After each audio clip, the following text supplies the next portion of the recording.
Welcome to MMOplay.com's top tips for Mechwarrior Online. If you're interested in Mechwarrior Online, click on the link below to get yourself started.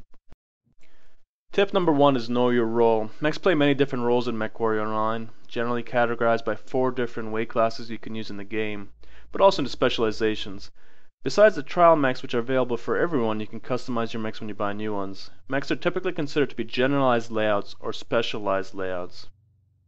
Here I'm going to look at some of my mechs which I've set up. For example, the Atlas here is in a generalized layout with long and short range weapons to handle different situations, while the Catapult is set up with LRM-20s for long range weaponry and can hit it across the field basically. So when I'm looking at the battlefield where I want to be, I really want to prepare myself, my weapons and my systems to have the advantages I need. Tip number 2, staying alive. Even if you're about to go down, try and keep the enemy distracted. The few moments you're alive can win you the match if the enemy damage isn't being applied to killing your teammates. Buy as much time as you're friendly to do damage to them while you're running around corners, jump jetting, hiding behind ridges, or just running for your life. Here I'm about to go down in the footage, and I'm severely damaged. I can't really do that much with the weapons I have left. But this hunchback's been chasing me for a whole 30 seconds in a minute. In this footage you're going to see that 2 to 3 mechs keep chasing this catapult around.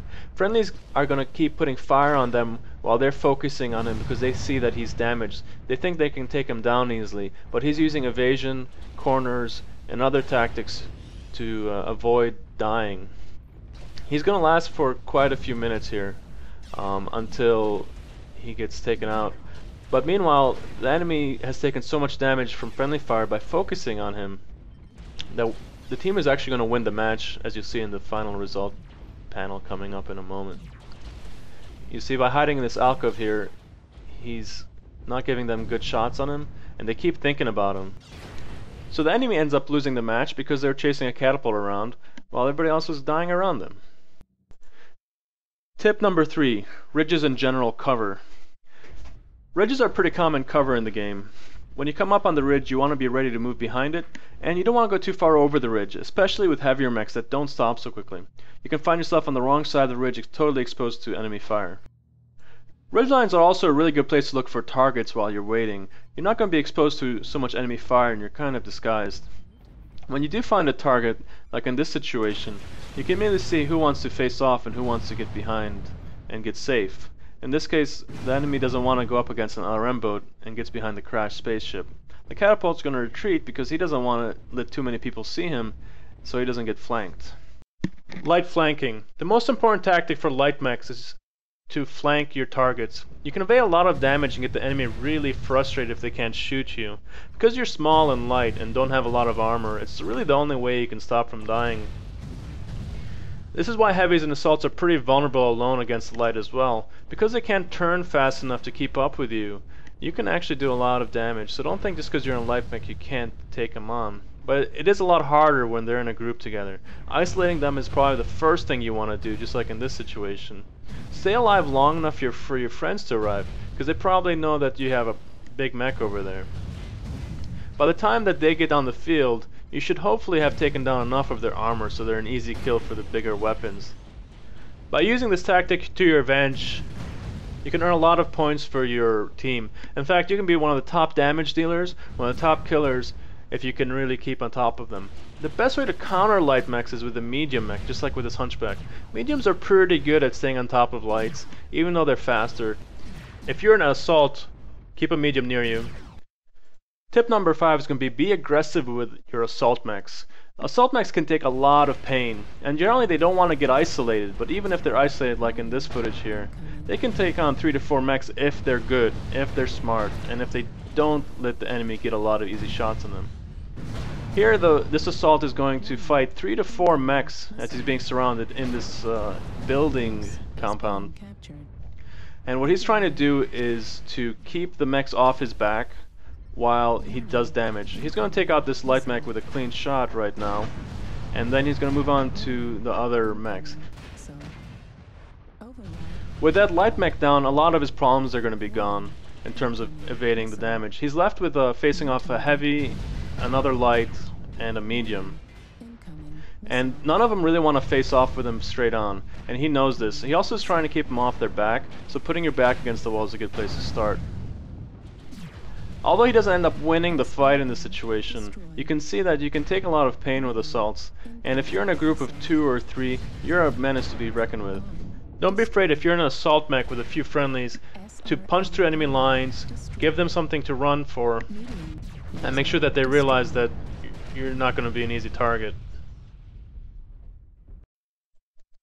Tip number 6 is going to be environmental factors. Environmental factors are important in affecting your heat mostly. Caustic is a great example of where environmental factors are going to change the game. If you look at the lower right of your map, you can see that there's a heat meter that says 12% at full movement. Typically the heat meter will say about 5% at full speed on a normal heat map. But because Caustic is a really hot map, you'll see that the mech is going to be way overheated. You're going to see this effect a few different places, but it's especially prominent on the caldera here at the top of this volcano. Right when I go from 12 to 25% is when I cross into that heat threshold. And on top of it all, it's not just that the heat meter goes up, it's that you dissipate heat a lot slower. So it takes a lot longer to cool off before you're ready to go and open fire again. Since heat is such an important part of this game and keeping your mech functional, you really want to make sure that if you have a bad heat problem, stay away from there. Tip number 7 is going to be focus fire. The most important thing I can tell you about this game is to not keep spreading your damage. In this match, 2 Atlases are side by side and taking on various mechs. They're going to cut through all of these mechs pretty instantaneously because 2 Atlases working together are really nasty. They will keep advancing as needed and engaging the mechs as they appear. If nothing else, it's intimidating to face on a tight group of mechs focusing fire working together. Having killed 4 mechs in under mid, you can see the power of focusing fire here. They're going to keep advancing together step by step as they keep taking on these mechs who are advancing into them one by one. It's really a nasty situation when you're in a fight like this, and it's really hard if you're not in a group working together to counter it. Using guerrilla tactics such as flanking to spread the enemy and get him to turn their back is probably the most effective way to counter anyone who's sticking in a ball like this. Try not to face them head on, especially if you don't think you have the assault mechs or the coordination to do so. As we come around the last corner here, these 2 mechs are going to take out the final mech in the back, and he's going to be pretty much game over for these guys after these 2 guys cleaned up the field. Tip number 8 is going to be stick together. If you find yourself out there alone, even if momentarily, get back to the team and just try and keep it cohesive. The more you're alone, the more likely you're to die alone, and it is never very fun. By sticking together, you can follow tip number 7 to focus fire and keep your enemy in control. A lance that stays really close in a tight ball is generally called a ball of death. So be the ball, and don't get separated alone unless you know exactly what you're doing out there, perhaps as a flank or a guerrilla maneuver. But otherwise, all that's going to happen is like what happened in the last match. One by one, your team is going to step into a pair of guys, and they're going to keep getting cremated. This is the best thing to do. This is the one thing to do, that do not forget to do this. Stay with your team. Thanks a lot for watching MMOplay.com's top tips for Mechwarrior Online. If you'd like to check out Mechwarrior Online, hit the link below and you can go try it for free. And if you have any questions, leave a comment below and we'll see what we can do for you.